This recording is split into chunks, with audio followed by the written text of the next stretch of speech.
Objective. I can write an equation in slope-intercept form given the slope and a point on the line.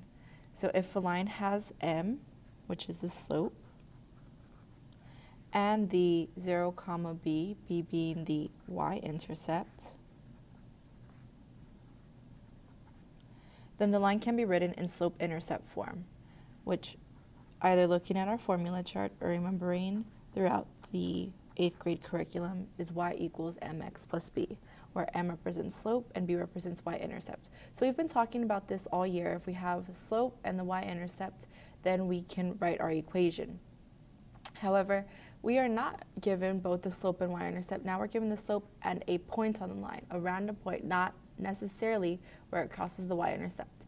So we're going to be using method 1 to find where it's going to cross that y-intercept. So step 1, plot x comma y, graph the slope m from the point, identify the y-intercept, and then substitute m and the y-intercept b into slope-intercept form, or y equals mx plus b.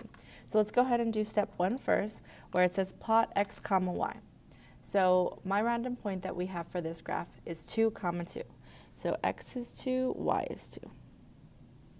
So this is my first point. I know my slope is negative 2.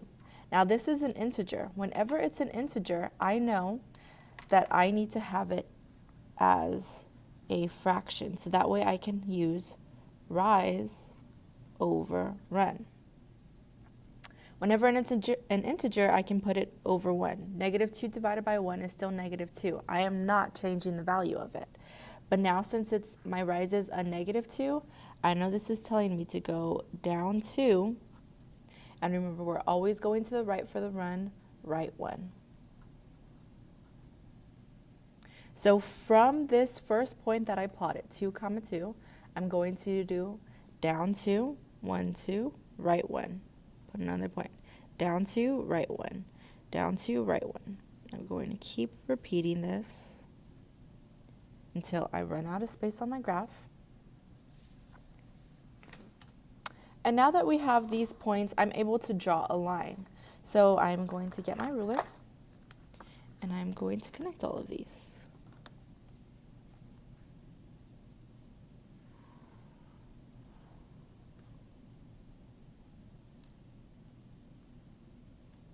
See, I think you could draw it a little bit straighter. There we go. That goes through more of the points. Okay, so I'm looking at the top one here. So now that I have my line drawn, I'm able to clearly see the y-intercept. It intersects right here at that point, which is 6. And I can check that to make sure that we're going over correctly. If I'm following the line, then I can keep seeing that we're going down 2, right 1, down 2, right 1. And I have these points right here. So I know that the first line, it just kind of crooked. It kind of looks like it was crossing at the 5. That's why I drew this straighter line, so that way we can see that it's actually crossing at the 6. So I'm just checking that slope down 2, right 1, down 2, right 1 to see which one's the more accurate one. So down 2, right 1 follows that pattern is on the top line. So it crosses here at 0, comma 6. So now I still have my slope, and now I have my y-intercept b. Remember that 0, comma b. I can write it as an equation. So y equals, my slope was negative 2, so negative 2x. B is 6, so plus 6. Let's go ahead and do one more together. So same thing, we're still going to start off by plotting our point that they gave us, negative 3, comma 7. So x is negative 3, y is 7. We're going to plot that point. So this is my starting point. And then here is my slope, 1, comma 3. So this is telling me that 1 is the rise and the run is 3. So that's telling me to go up 1, right 3. How do I know that I'm going up? Well, I know that I'm going up because it's positive. So from this point, I'm going to go up 1, right 3. Up 1, right 3. Until I run out of space. And then I'm going to, more carefully than last time, trace those points. So there to there. and I can see where it crosses my y-intercept here at 0, 8. So now I know that my y-intercept b is 8, so I can plug it into my equation. Y equals, my slope was 1/3, 1/3 x plus 8. So go ahead and try the next two on your own, and then I'll show y'all guys the second method on how you can solve your equation. Okay, so now for method 2, we are going to write an equation given the slope and a point, so just like we did before.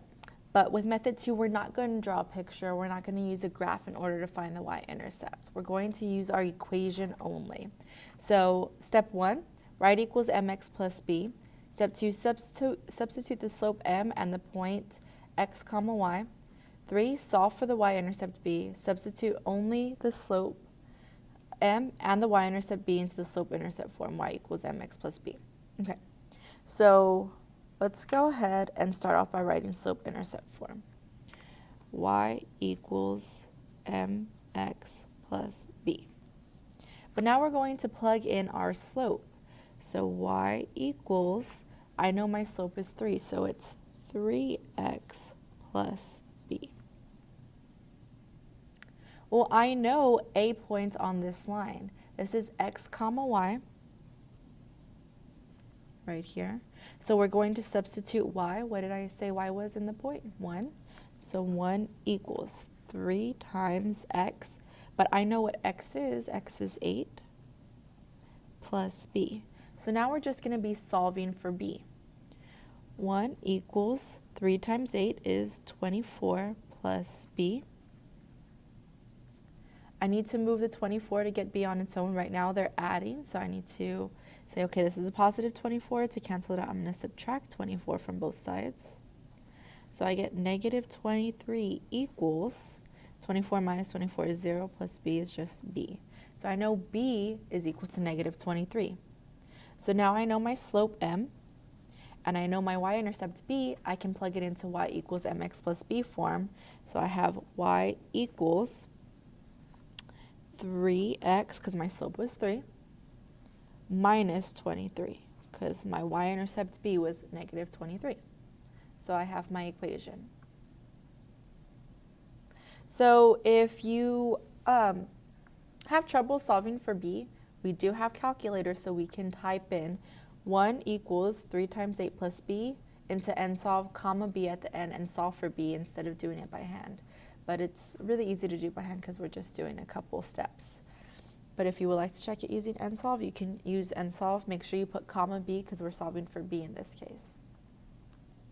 Let's go ahead and do another example together. Let's look at number 2. So again, we're going to start off with our formula. Y equals mx plus b. Except I know what m is. I know what my slope is.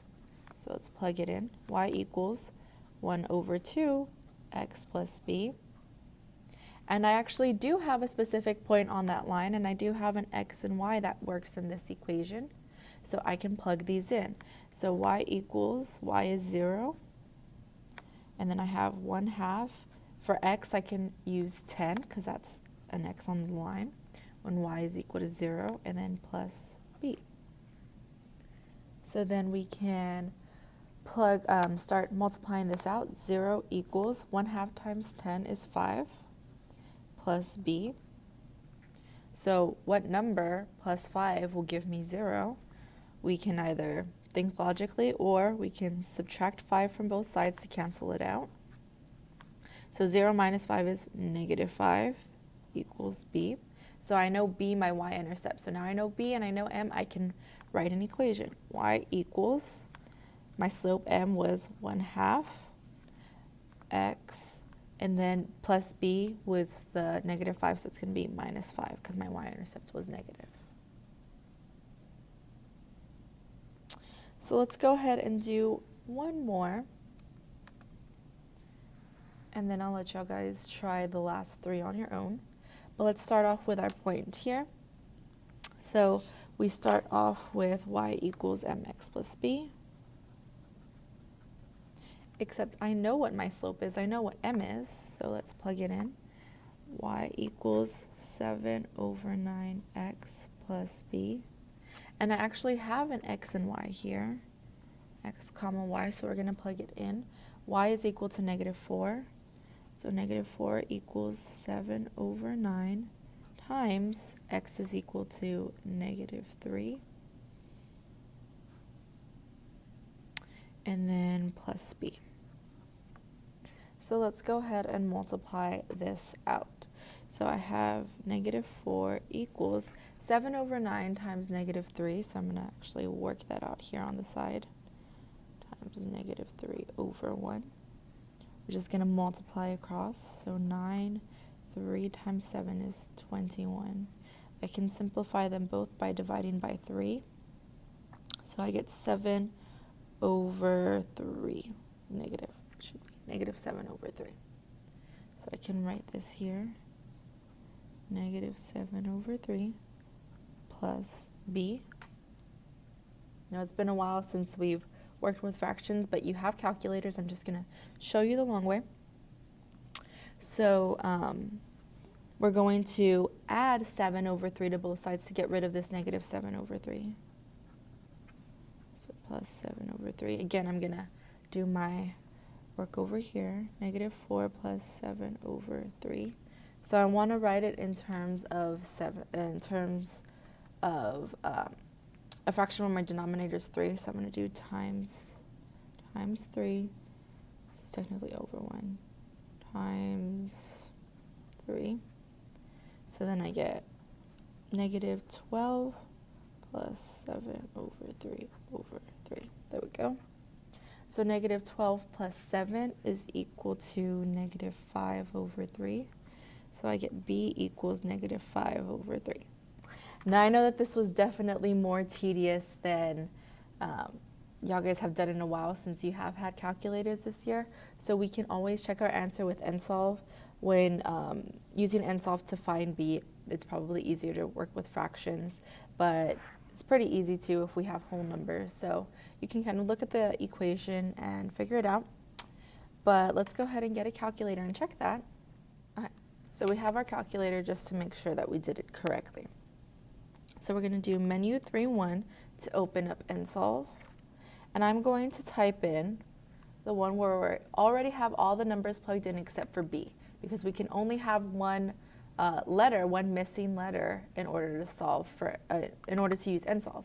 If we have y and x and b all in that formula, we'll never be able to find the answer because there's too many variables. So we're going to use this one where we only have one variable missing. So -4 equals 7 over 9 x, times -3. And then plus b. So let's go ahead and we're going to look for b. So we're going to put comma b and click enter. So we get -1.66 repeating. So let's check what we got. -5 over 3. Control enter. And that's the same thing. So you can write it as a decimal. -1.6 repeating. Make sure that you're putting your bar over the 6, because that's the number that's repeating. Remember, our calculator rounds off the last one for us. It's not going to keep going on forever, but it's -1.6 repeating. Or we can approximate it to a fraction. So we can get this and do menu number approximate to fraction. So menu 2, click enter, and it tells us it's -5 over 3. So if you get a repeating decimal, you can just arrow up to highlight it, do menu 2, approximate to fraction, click enter, and then it approximated to a fraction. Make sure that you're typing in the number first before you do menu 2. So that's another way that you can change it back to a fraction if you didn't do it the long way where we had a fraction. But let's go ahead and finish this off by writing it in our slope-intercept form. So y equals, I know my slope m was 7 over 9 x, and then my y-intercept was -5 over 3. So we're going to do -5 over 3, and we have it in slope-intercept form. So go ahead and try the last 3 on your own and practice the 2 methods so that way you can decide which one is easier for you to do.